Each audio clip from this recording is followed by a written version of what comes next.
Hi friends, welcome to my channel. இன்னைக்கு Murungai Keerai Poriyal செய்ய போறேன். அந்த Murungai Keerai Poriyalல துவரம் பருப்பு சேர்த்து செய்யறேன்.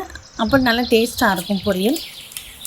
கடாயில கொஞ்சம் 3 ஸ்பூன் ஆயில் ஊத்தி இருக்கேன். அதுல ஒரு 1/2 ஸ்பூன் கடுகு, 1 ஸ்பூன் உளுந்தம் பருப்பு போட்டுருக்கேன். இந்த பொரியலுக்கு சின்ன வெங்காயம் போட்டா நல்லா இருக்கும். சின்ன வெங்காயத்தை ரவுண்ட் ரவுண்டா கட் பண்ணது போட்டுருக்கேன். 2 பச்சை மிளகாவையும் கட் பண்ணது, 2 வரமிளகாய் கட் பண்ணதையும் சேர்த்துட்டு கொஞ்சமாக வதக்கிக்கணும். அது கூட 2 பல் பூண்டு தட்டி அதையும் சேர்த்துட்டு கொஞ்ச நேரம் வதக்கினா போதும், ரொம்பலாம் வதக்க தேவையில்லை.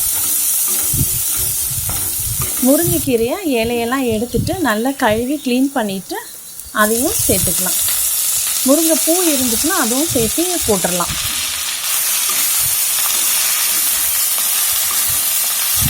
இதெல்லாம் நல்லா கலந்து விட்டுக்கோங்க.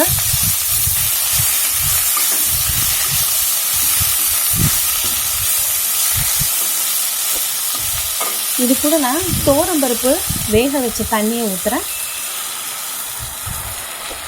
தண்ணியை ஊற்றிட்டு கொஞ்ச நேரம் வதக்கிட்டு அதுக்கப்புறம் கொஞ்சமாக உப்பு சேர்க்கணும்.